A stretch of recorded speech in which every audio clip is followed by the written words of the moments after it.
What would happen if the world started running out of oil? It's going to be very difficult to get gasoline for transport. Food is not going to be getting through in enough quantities to the shops. Conventional wisdom says we've got 30 years. So why does a growing group of petroleum experts believe it's coming within 3? I think it's happening now, frankly. It gives me nightmares when I think about what we're headed for. Are they just scaremongers, or have the rest of us been asleep at the wheel?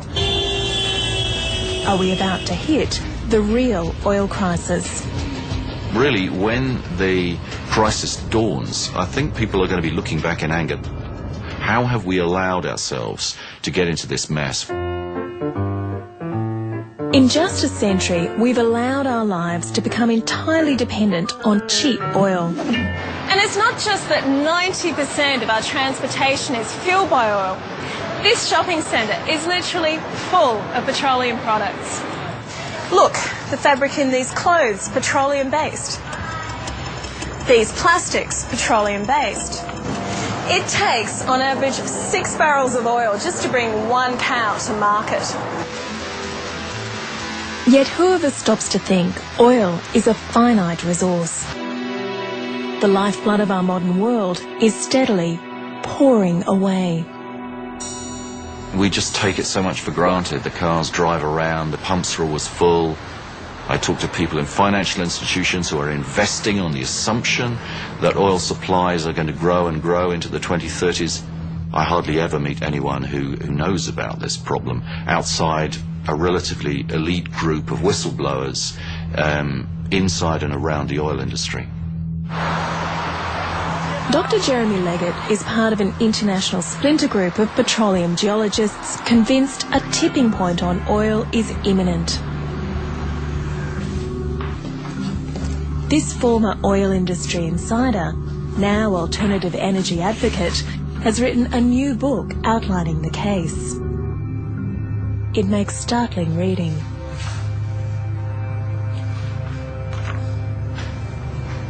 This graph traces world oil discoveries.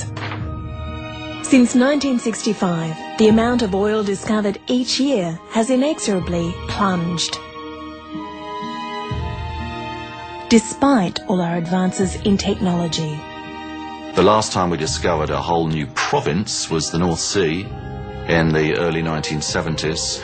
And really, you know, these days, the average size of an oil field that gets discovered is about 50 million barrels. It's nothing. It's a drop in the ocean. We're using 84 million barrels a day.